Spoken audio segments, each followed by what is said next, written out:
Wishing you a very happy birthday, Mrs. Egbedele Oluwatoyin. May the new year of your life bring in loads of joy and success to your life.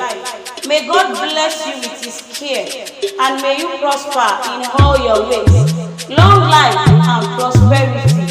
Amen. Ṣé bọ́lọ́dún ní mọ́dún ẹ̀ lọ́dún bọ́dún bá ti dé onímọ̀dún tirẹ̀ nínú afárá bẹ́kù tí mo tiẹ̀ lálàrèrè o gẹ́gẹ́ bójú láti mọ tiẹ̀ nínú àgbà. Ìwọ ọmọ oníṣọdún ìbànújẹ́ ọdún ayọ̀ ló mọ̀ ṣe ipò onípínlẹ̀ rẹ̀ ṣòde àwọn onípínlẹ̀ rẹ̀ ṣọ̀rẹ́.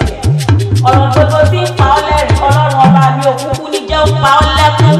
Ó ní ìbùrìbùrì báwọn jíjọ ẹ̀sìn láyé ọmọ aráyé ò ní fẹ́ gbà fún ọ lóúnjẹ àrídùnnú rẹ̀ ọmọ ní ìbànújẹ́. Ó ti ṣọdún èyí o wàá tún ṣẹ̀mí lágbára ṣẹ̀dá tó dá gbogbo wa.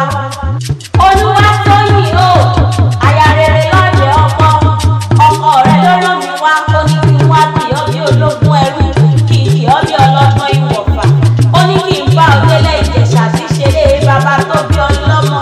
Mo bá tẹkọ̀ létí ó nílé o ó nílé lágùn tó dolóògbé lọ́jọ́ sí o kí Olúwa bá wa tẹ̀lé lẹ́yìn ire.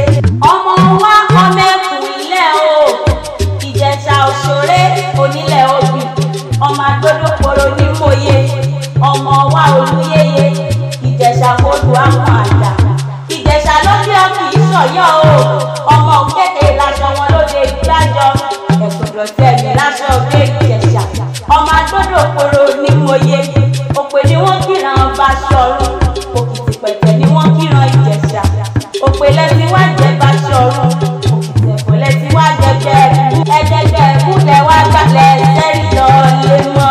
Happy birthday to you o. Òjòjò kì í ṣọwọ́ kó má lè mẹ́ta o.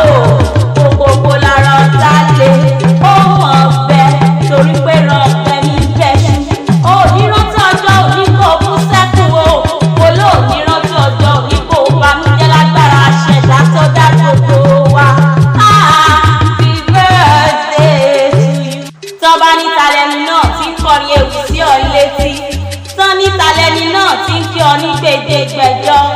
Mọ̀ pé mi lòkòrè sí ọmọ wòyíra o. Bẹ́ẹ̀ bá pè mí mò ń jẹ́ ọmọọba Àyìnkẹ́ lórúkọ